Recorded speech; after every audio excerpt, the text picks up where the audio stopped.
السلام علیکم۔ علامہ اقبال کے بارے میں تو آپ سب جانتے ہی ہیں۔ وہ ایک بہت بڑے فلاسفر تھے، بہت بڑے سیاستدان تھے اور بہت بڑے شاعر تھے۔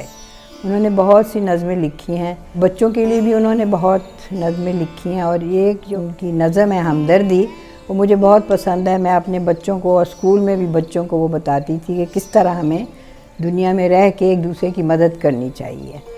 تو آج کل کے زمانے میں جیسے ہم یہ بتانا چاہ رہے ہیں کہ کیونکہ کچھ باتیں ہم بھولتے جا رہے ہیں، تو ہم یہ بتانا چاہ رہے ہیں کہ کس طرح ہم اس دنیا میں رہتے ہوئے ایک دوسرے کی مدد کے بغیر نہیں رہ سکتے۔ ہم اکیلے نہیں رہ سکتے، ہمیں ایک دوسرے کا خیال رکھنا چاہیے اور ایک دوسرے کی مدد کرنی چاہیے۔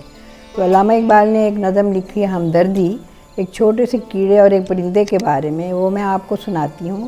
آپ دیکھیے، اس پہ غور کیجیے گا کہ کس طرح انہوں نے بچوں کو کیا اور ہم سب کو سمجھانے کی کوشش کی ہے۔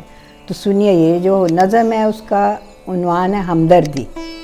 تو وہ اس طرح سے ہے: ٹہنی پہ کسی شجر کی تنہا بلبل تھا کوئی اداس بیٹھا، کہتا تھا کہ رات سر پہ آئی، اڑنے چگنے میں دن گزارا، پہنچوں کس طرح آشیاں تک، ہر چیز پہ چھا گیا اندھیرا، سن کر بلبل کی آہوزاری، جگنو کوئی پاس ہی سے بولا، حاضر ہوں مدد کو جان و دل سے، کیڑا ہوں گرچہ میں ذرا سا، کیا غم ہے جو رات ہے اندھیری، میں راہ میں روشنی کروں گا، اللہ نے دی ہے مجھ کو مشعل، چمکا کے مجھے دیا بنایا، ہیں لوگ وہی جہاں میں اچھے، آتے ہیں جو کام دوسروں کے۔